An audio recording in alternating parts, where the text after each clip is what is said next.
အားလုံးမင်္ဂလာပါမေဦးမေတ္တာမေဦးပါဒီနေ့ဗီဒီယိုလေးမှာတော့ပါလဲဆိုတော့ One Piece တွေက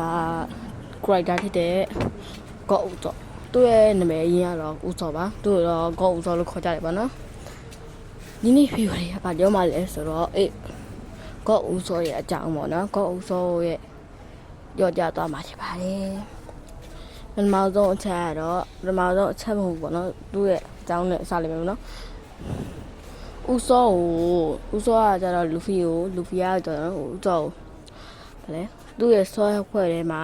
စတိုင်ဘာတယောက်အနေနဲ့ထားတယ်ပေါ့နော်စတိုင်ဘာတယောက်အနေနဲ့ထားတယ်ပြီး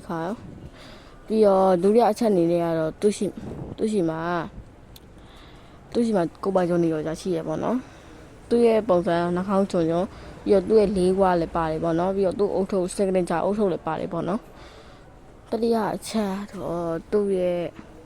တိုက်ပွဲကွင်းကြီးနဲ့စစ်စစ်နိုင်မှုနဲ့ဗါလေတိုက်ပွဲကွင်းကြီးစစ်စစ်နိုင်မှုနဲ့ပြီးတော့ဗါလေသူ့ရဲ့တိုက်ပွဲကွင်းကြီးအဲ့ဒီပါနော်ဥပမာပြီးရင်ဝါလာစပန်အမှာဆိုရင်လူဖီကိုရှင်တိုက်ခိုက်တဲ့လိုကီယာယူဇာတယောက်ထိခိုက်အောင်ဘယ်လိုလုပ်ရမလဲဆိုရင်အစားရကြအကုန်လုံးသိတယ်ပေါ့နော်လူဖီရဲ့အားနည်းချက်တွေကုန်သိရအဲဒါကနိုင်ရရှိခဲ့တယ်နိုင်ရမရှိခဲ့ဘူးပေါ့နော်ဘာလို့ဆိုရင်တော့လူဖီကပုံတန်ပါလို့ပါ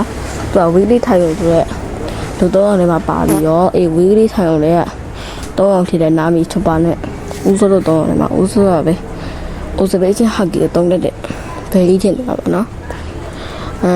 စောရီရလာနေတဲ့ဟာကီဗီကိုလည်းလုတ်ဖိတာဖြစ်တဲ့အတွက်အုပ်စောပါဟာကီလေးရလာနေတဲ့ဆိုတော့အဲ့ဗီကိုလည်းတွားကြည့်ပေးတာပါတပည့်ရှင်မလည်းလေ့ချပေးတာပါမယ်အဲ့ဒီတော့ဇလန်လေးကိုပြန်သွားလိုက်ကြအောင်လေးခုနောက်ချက်တော့သူ့ရဲ့လေးခုနောက်ချက်တော့ပြောစရာမတင်တော့ကြောင်သူ့ရဲ့ cyber scale ကိုပဲကြားရမယ်ပေါ့နော် cyber scale ပါဆိုရင်တော်တော်လေးကိုကောင်းတဲ့အနေထားမှာရှိရပေါ့နော်ဗါလဲ observation haki ကိုမှ advanced form တွေတုံးတက်လာနိုင်ခြင်းရှိရပေါ့နော်အဲ့အကြောင်းကိုလည်းတင်ကြတဲ့ haki ရဲ့အကြောင်းပြောထားတဲ့ဒီမှာရှိရတဲ့အတွက်တွားကြည့်လို့ရပါတယ်သူ့ရဲ့ cyber scale ကအရင်ကောင်းတယ်ပေါ့နော်ကြော်လာနိုင်တဲ့လူတွေကတော့ရှားစောတို့ဗန်ဟိုကားလို့ကြော်လာနိုင်တယ်ပေါ့နော်ငါးခုညောက်ချက်တော့ဦးစောကဒီဗီဒီယိုမှာအင်္ဂလန်လူမျိုးဖြစ်နေမယ်လို့ပြောထားတယ်ပေါ့နော်ဦးစောအင်္ဂလန်လူကပါအဲဆိုတော့ဒီနေ့ဗီဒီယိုလေးအဲ့